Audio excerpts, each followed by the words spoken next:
I'd just like to finish with a poem which I've always been a very big fan of, the idea that as we grow up, we're obviously born as animals, and then as we go to school we have to socialise ourselves slightly more, and we end up working out who we are in terms of the animal inside us and the human inside of us, and that conversation goes on. So on Friday nights we revert to the animal a bit more, and on Saturday nights we often revert to the animal. On Monday we have to come back to being socialised again.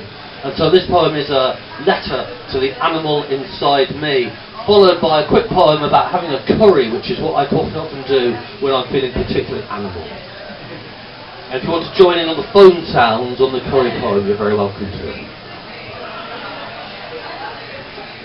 Dear animal, I can feel you inside struggling to be social. Like when we go to parties and you're dying to go feral, to be anywhere in fact except near Jim or Carol bragging. Have we told you about New York? It was wonderful. And you're wanting to be a lion or tiger or any kind of mammal, anything but man or woman, when it's such a struggle to be eating cheesy nibbles and saying how delightful, when you really think it's frightful and you're feeling the call to prowl round the prairie or the jungle. Dear animal, I know that last verse made it seem too simple, and the truth is much more complex, more powerful and beautiful when the animal inside is often actually more vulnerable, like mouse or marsupial or tiny spider or squirrel. And you sometimes want to run or hide up a tree or down a pluck hole. And you sometimes want to cry or die when it gets unbearable. But the room is full of furniture and you're still feeling wild and vital.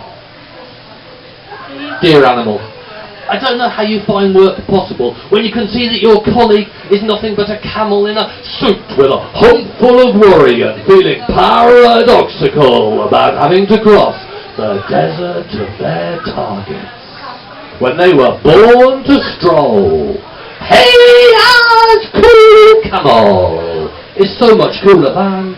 Can you help me? The photocopy is in trouble, and is glad but philosophical about having a job that makes being a human camel at least economical. Though of course in the office there's really not a lot will make them laugh out loud when the work's just too methodical, and there's all these heavy meetings with rhinos and hippopotami. Though there is the occasional gorgeous giraffe walking slope off with you for a crowded lunch munch and a bucket. Dear animal, the moment you leave your front door, you're visible.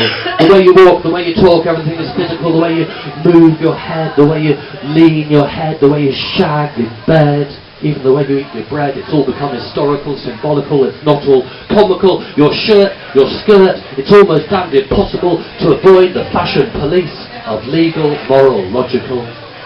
But under the night sky we're found because we're parrots and we're swans and we're tigers and we're bears and we're frogs, and under the stars we're wild.